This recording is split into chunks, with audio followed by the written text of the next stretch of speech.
One of these guys built a lake he wasn't allowed to build, got fined $3 million for it, and then threw a party in the lake anyway. Another one's landlord is the actual king of England, and one of them has a kitchen with 4 ovens because the man simply refuses to stop eating. Welcome to the world of footballers and their houses, where the money stops making sense and the stories get even better. 1. Cristiano Ronaldo, the private island. We start with the only player here who didn't buy a mansion. He bought a slice of an island. I cannot go any part of this planet hurt that nobody recognized me. At the end of 2025, Cristiano Ronaldo and Georgina picked up 2 villas at Najim, a Ritz-Carlton reserve, sitting in the Red Sea about 26 km off the coast of Saudi Arabia. The only way onto this island is by private boat or seaplane. Most people lock their front door. Ronaldo bought an island you can't even drive to. He didn't settle for 1 villa either. He took a 3-bedroom for family time and a separate 2-bedroom for when it's just the 2 of them. Around $9 million for both. Most people agonize over buying 1 house. Ronaldo bought 2 on an island as a casual weekend upgrade.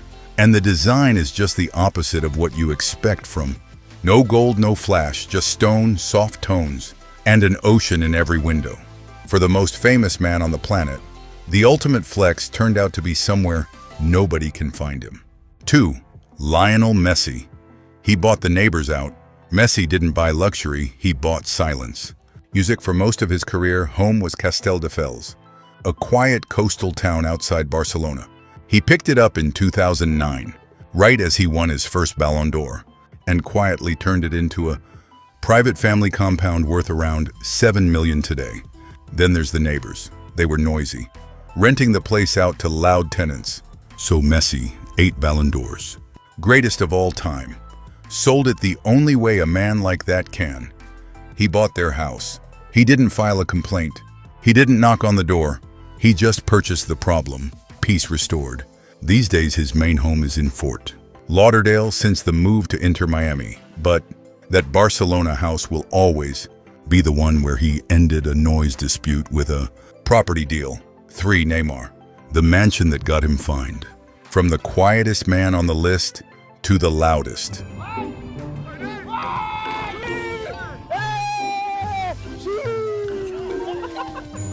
Neymar's mansion sits in Mangaratiba near Rio, inside a gated community they call the Beverly Hills of Brazil. He bought it for roughly $10 million and turned it into a theme park, a tennis court, a beach volleyball court, a helipad so he can land the helicopter in the back garden, and a private dock for his $8 million yacht. Most people have a shed at the bottom of the garden. Neymar has a place to park a helicopter and a super yacht. But the house itself isn't the story. The lake is. Neymar decided his mansion needed an artificial lake and built it without permission. Authorities showed up, told him to stop, and fined him over $3 million. So what did Neymar do? He finished the lake, threw a party, and went for a swim in it while the embargo was still on. $3 million in fines, and he used it as a pool. That right there is the most Neymar thing that has ever happened. 4. Erling Haaland. The house that eats.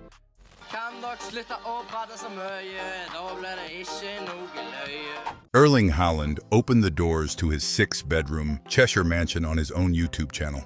And the whole place is a performance lab disguised as a home. The heart of it is the kitchen, and the kitchen has 4 ovens. 4. The average family makes do with 1. Haaland has the oven capacity of a small pizzeria, all to feed a single Norwegian who eats around 6,000 calories a day. He runs his house like a restaurant with exactly 1 very large, very hungry customer.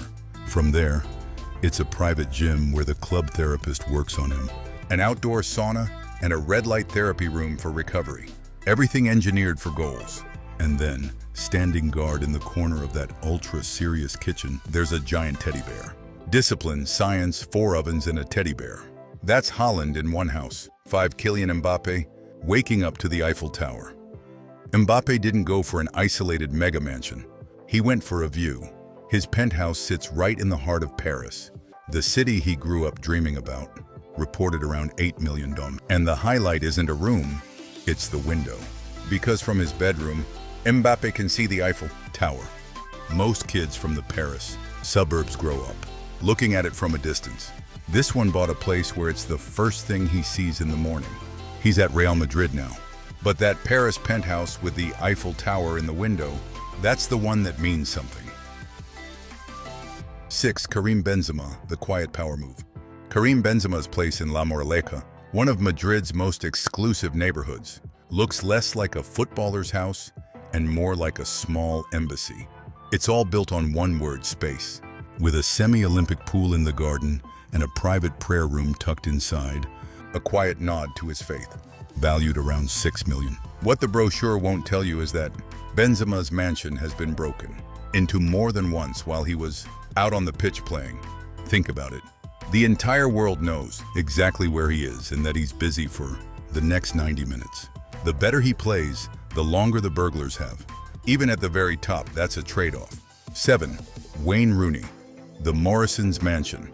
Used to go into games and people used to look at him and tell him like that. Got him. Is that Wayne Rooney? Wayne Rooney didn't buy a mansion. He built a small town. High Lake Manor in Cheshire sits on 40 acres. And a cost reported of 25 million to build from the ground up.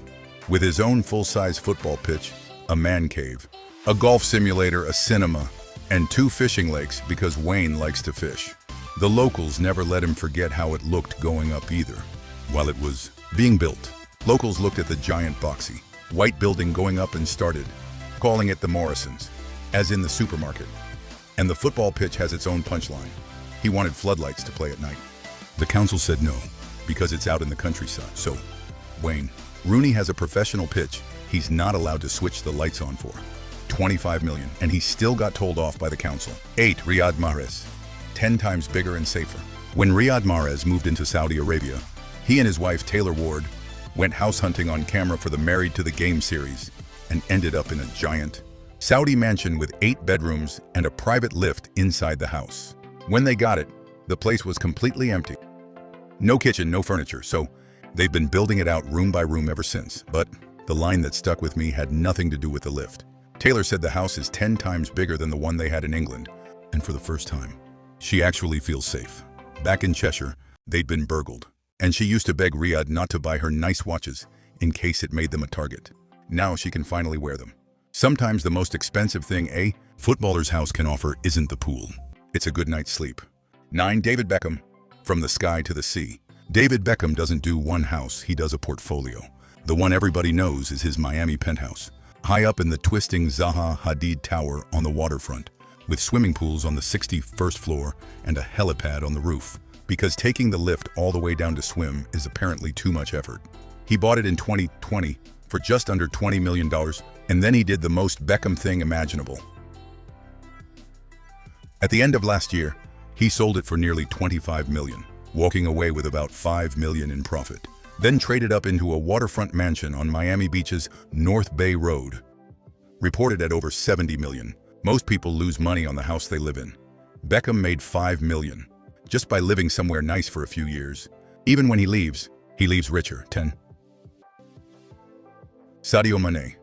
The best thing he built isn't a house. Sadio Mane gave a full tour of his Riyadh mansion to Rio Ferdinand. And the most important, it's in the basement.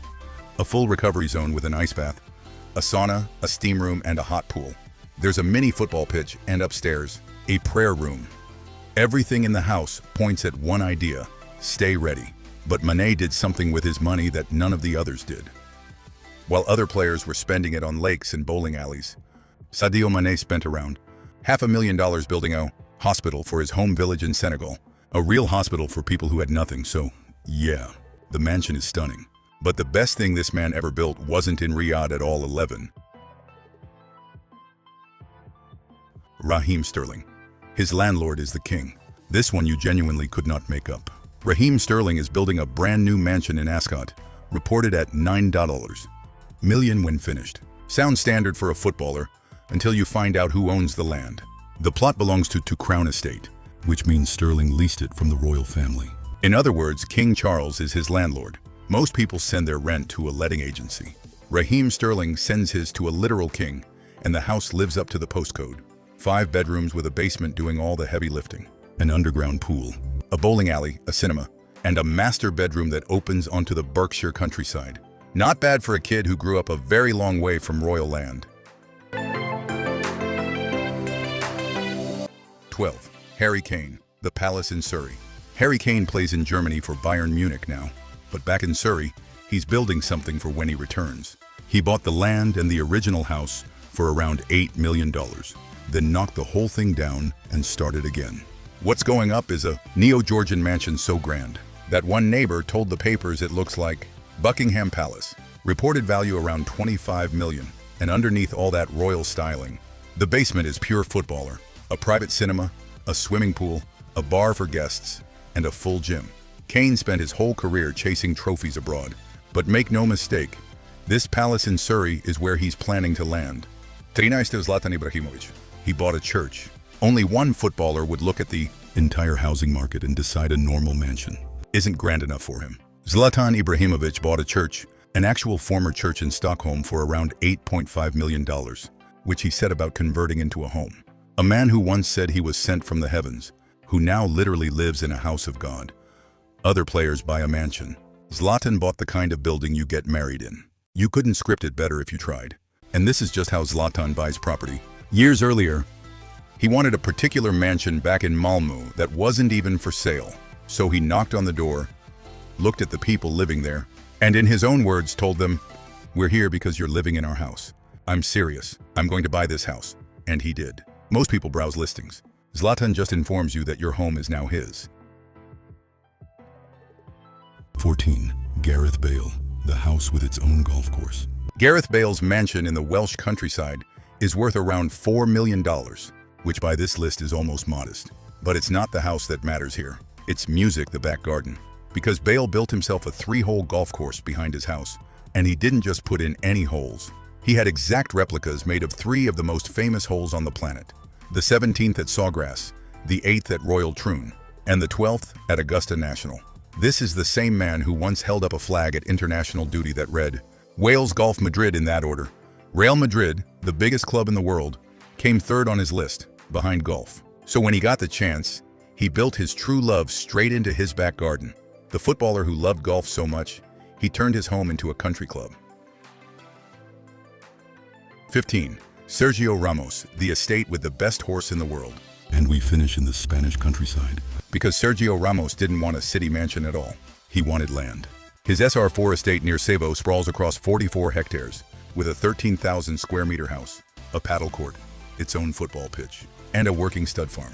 And living on it is Yukata, a horse so good, he was named the best in the world. Ramos doesn't just own a stable, he owns a champion.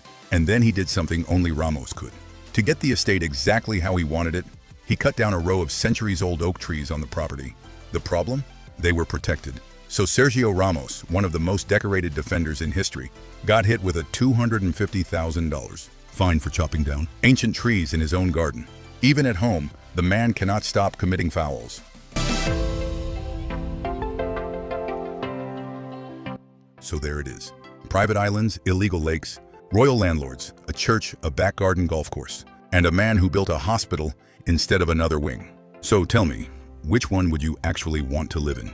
Ronaldo's private island where nobody can find you, or Haaland's house where the kitchen never closes? Drop it in the comments. And if you enjoyed this one, you already know what to do. Like the video, subscribe to Lux Football, and I'll see you in the next one.